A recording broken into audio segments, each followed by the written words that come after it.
The morning sun streamed through the tall windows of Kensington Palace as Catherine stood before her dressing room mirror. Her reflection showed a woman who had always been the picture of grace and elegance, but today, something was different. Her hands trembled slightly as she reached for the hairbrush, watching strands of her once thick hair fall onto the marble surface below. William knocked gently on the door before entering, his warm smile fading as he noticed the scattered hair on the vanity. Catherine quickly swept it away with her hand, forcing a bright smile that didn't quite reach her eyes. She had become an expert at hiding the signs, at maintaining the facade that everything was perfectly normal in their royal life. The upcoming charity gala was weighing heavily on her mind. Hundreds of photographers would be there, capturing every angle, every moment. The thought of facing those cameras while dealing with her secret struggle made her stomach turn. She had always been confident in public appearances, but lately each event felt like walking through a minefield. Catherine's personal stylist, Emma, arrived with several outfit options. As they discussed the evening's look, Catherine caught herself unconsciously touching her hair, checking if it still felt secure. Emma noticed the gesture but said nothing, though her concerned glance didn't go unnoticed. The weight of keeping this secret was becoming heavier with each passing day. During breakfast, William tried to engage Catherine in conversation about the evening's event, but she seemed distant, lost in her own thoughts. He had noticed changes in her behavior over the past few months, the way she avoided certain lighting, how she always positioned herself carefully for photos, and the increasing amount of time she spent getting ready for public appearances. Their children, George, Charlotte, and Louis, chattered excitedly about their school activities, bringing moments of genuine joy to Catherine's face. In these precious family moments, she could almost forget about her struggles. But as the day progressed and the evening event drew closer, the anxiety returned with full force. The palace staff bustled around preparing for the evening. Catherine's lady-in-waiting brought her the specially chosen headpiece that would complement her gown. As Catherine held it in her hands, she realized this small accessory had become more than just a fashion choice.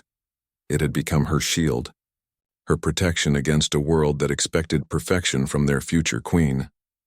William found Catherine in the garden later that afternoon, sitting quietly on their favorite bench. He could sense her distress, though she continued to insist everything was fine.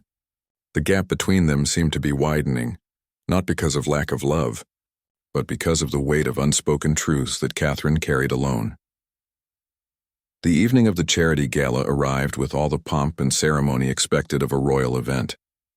Catherine stood in her dressing room, wearing an elegant navy blue gown that had been specially tailored for the occasion. Her reflection in the mirror showed a composed woman, but inside, her heart raced with nervous energy that had nothing to do with stage fright. Emma worked carefully with Catherine's hair, arranging it in an intricate updo that would accommodate the beautiful wig she had secretly been wearing to recent events. The piece was expertly crafted, matching her natural color perfectly, but Catherine knew the constant worry of whether it would stay secure throughout the evening. Every movement had to be calculated, every gesture measured. William entered the room, resplendent in his formal evening wear. He paused for a moment, struck by his wife's beauty but also noticing something he couldn't quite place. A tension in her shoulders, a guardedness that hadn't been there in their early years of marriage. He complimented her appearance, and she thanked him with a smile that seemed rehearsed. The couple made their way to the waiting car, where their security detail and staff were already positioned. During the short journey to the event venue, Catherine found herself checking her reflection multiple times in the car's mirror. William assumed it was normal pre-event nerves, something they had both experienced countless times before. The grand ballroom was filled with Britain's elite, politicians, celebrities, philanthropists, and business leaders, all gathered to support the children's charity that was close to Catherine's heart. The cause had always been important to her, and she had thrown herself into the work with genuine passion. Tonight, however, she struggled to focus on anything beyond her own internal battle. As they entered the venue, the familiar flash of cameras created a wall of light. Catherine had learned to navigate these moments with practiced ease, but tonight every flash seemed to highlight her vulnerability. She positioned herself carefully next to William, knowing which angles worked best for her current situation. The couple made their rounds, speaking with guests and donors. Catherine's training as a royal served her well. She could engage in meaningful conversation even while part of her mind remained focused on her appearance.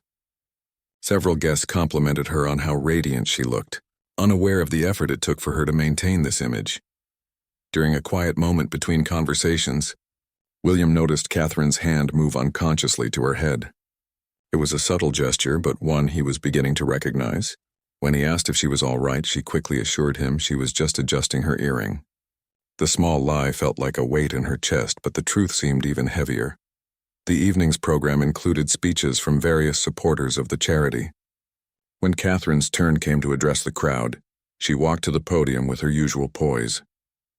As she spoke about the importance of supporting vulnerable children, her words carried extra meaning. She understood now more than ever what it meant to feel fragile and in need of protection. As the evening progressed, the ballroom grew warmer with the press of bodies and the heat from the elaborate lighting setup. Catherine began to feel increasingly uncomfortable, not just from the temperature but from the constant awareness of her situation. She excused herself from a conversation with a group of philanthropists and made her way toward the ladies' room, needing a moment to collect herself. In the privacy of the elegant washroom, Catherine checked her reflection carefully. Everything appeared to be in place, but the stress of the evening was taking its toll. She took several deep breaths, trying to calm her nerves. A kind elderly woman complimented her on her beautiful hair, and Catherine managed a gracious thank you while internally cringing at the irony. When she returned to the ballroom, William was engaged in conversation with several dignitaries. She rejoined the group, slipping her hand into his arm in a gesture that appeared affectionate but was actually seeking comfort and stability. William squeezed her hand gently, sensing her need for support even if he didn't understand the full reason behind it. The charity auction began, and Catherine found herself growing more anxious as the evening's activities required more movement and interaction. During the live auction, enthusiastic bidders created an energetic atmosphere with people turning, gesturing, and moving about the room. Catherine remained as still as possible while maintaining her engaged appearance. A particularly amusing moment during the auction caused the entire room to erupt in laughter.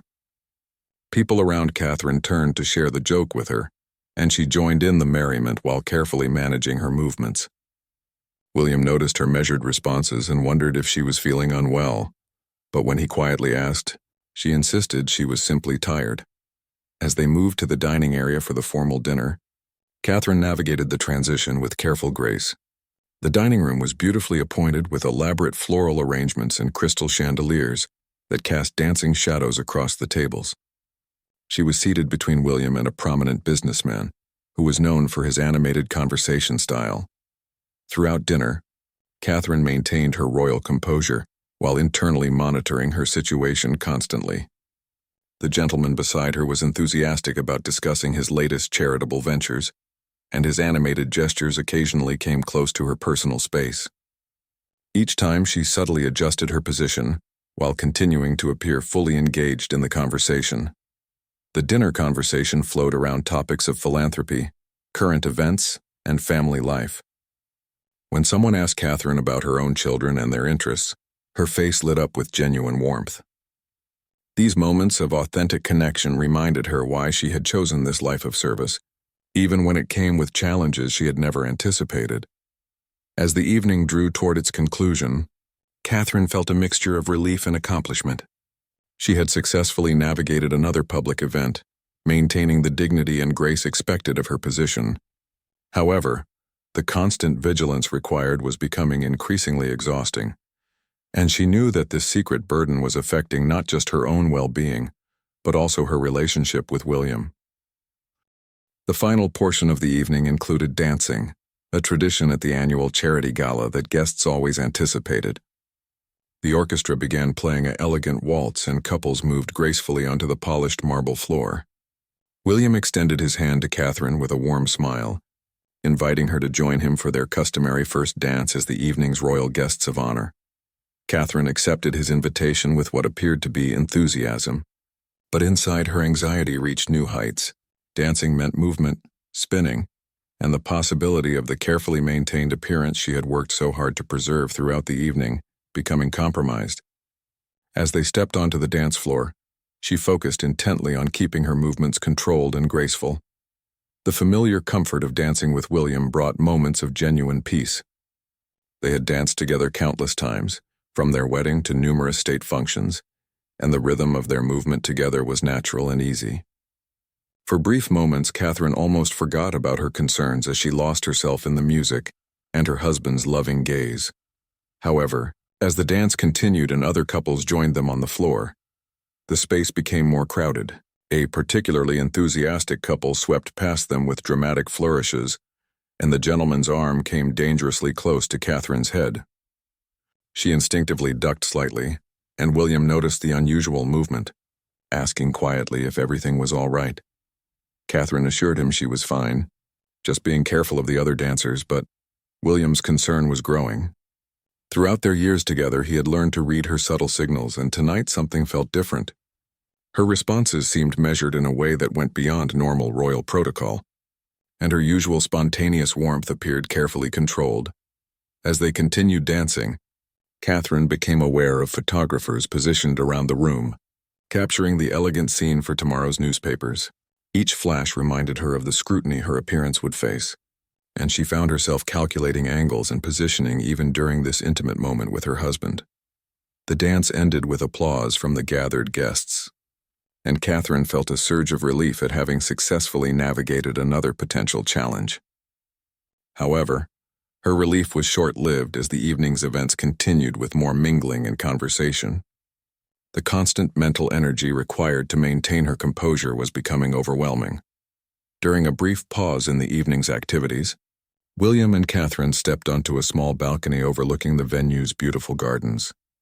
The cool evening air was refreshing after the warmth of the ballroom, and for a moment, they stood together in comfortable silence. William wrapped his arm around Catherine's shoulders, and she leaned into his strength. William commented on how successful the evening had been for the charity, noting the generous donations and enthusiastic support from the guests. Catherine agreed, but her response lacked her usual passion for the cause. When William gently probed about her seeming distraction, she deflected by praising his own speech earlier in the evening. The tender moment between them was interrupted by their private secretary, who informed them it was time for the final formalities of the evening. Catherine straightened her shoulders, preparing to face the remaining guests and the inevitable photo opportunities that would conclude their public appearance. Each step back into the ballroom felt like entering a battlefield where her only weapons were composure and careful positioning. The evening was drawing to its formal conclusion, but tradition required one final receiving line where Catherine and William would personally thank the major donors and organizers.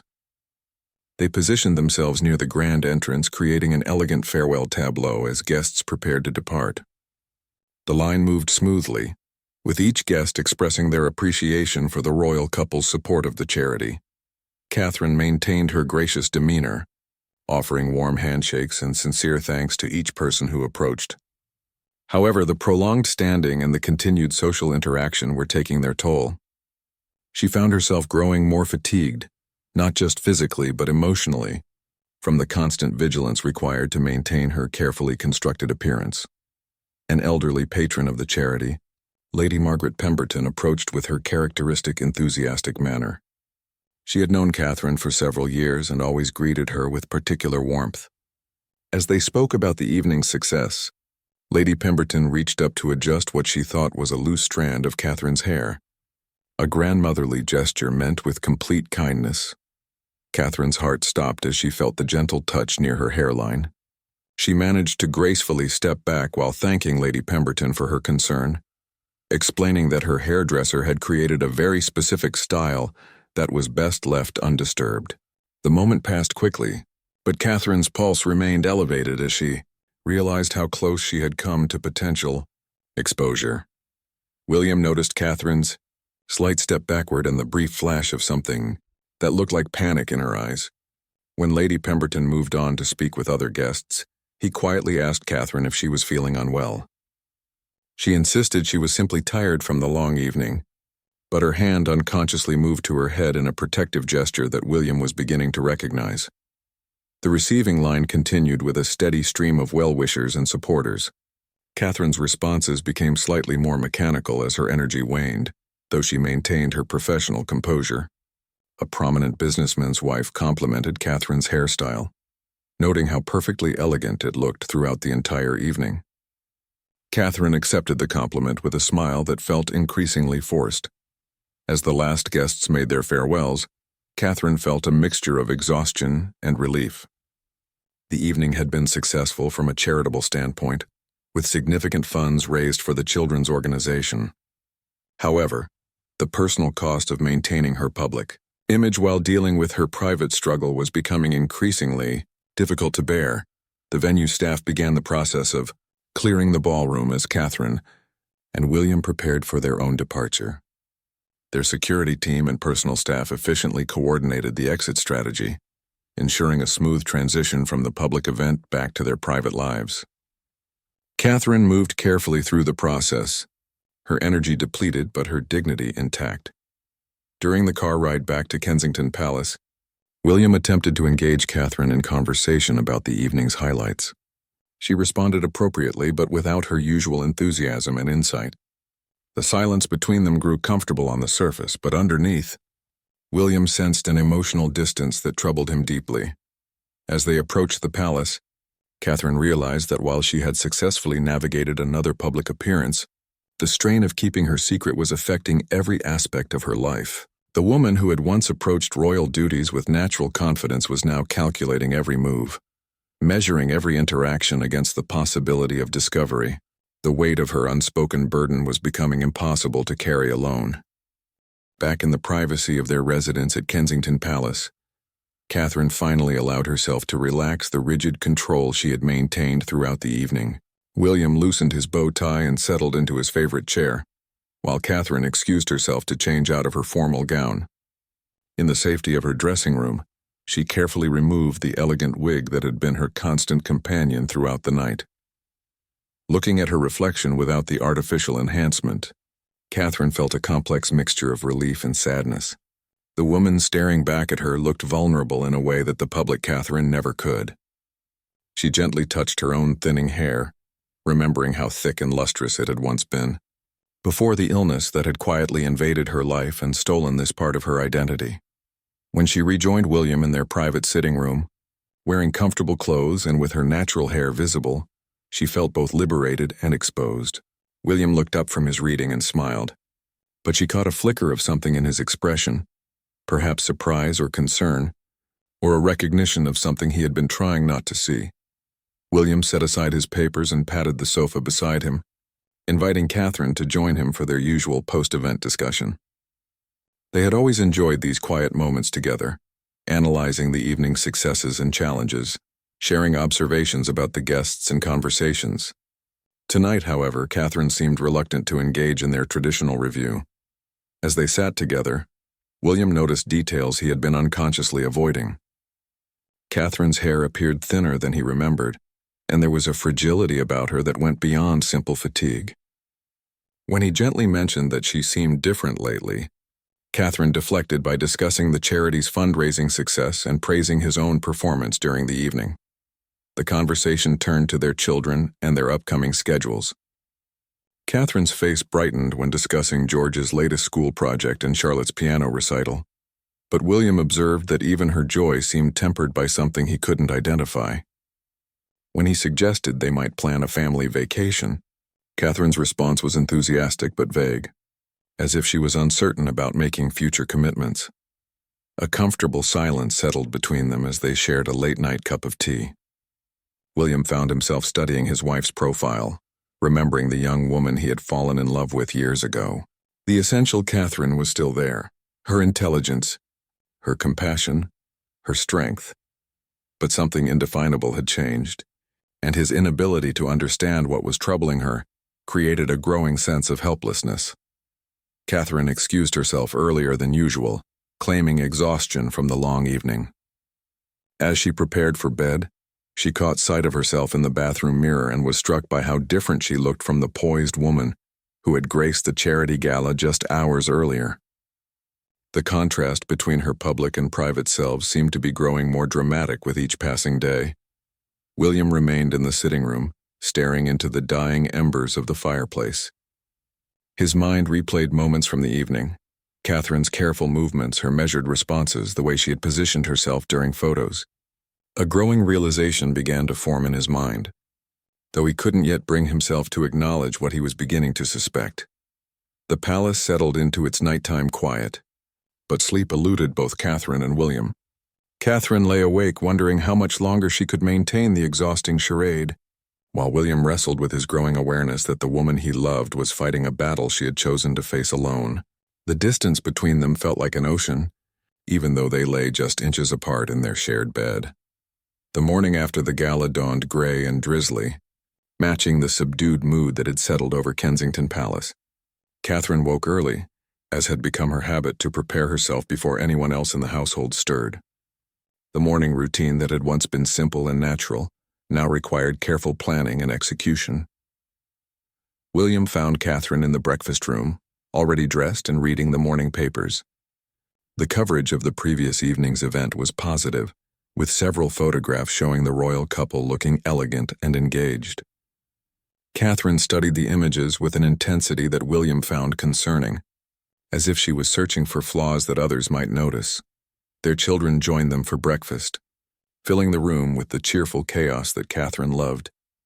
George excitedly described his upcoming school football match, while Charlotte showed off a drawing she had made of the family. Louis, still small enough to climb onto Catherine's lap, snuggled against her as she helped him with his breakfast.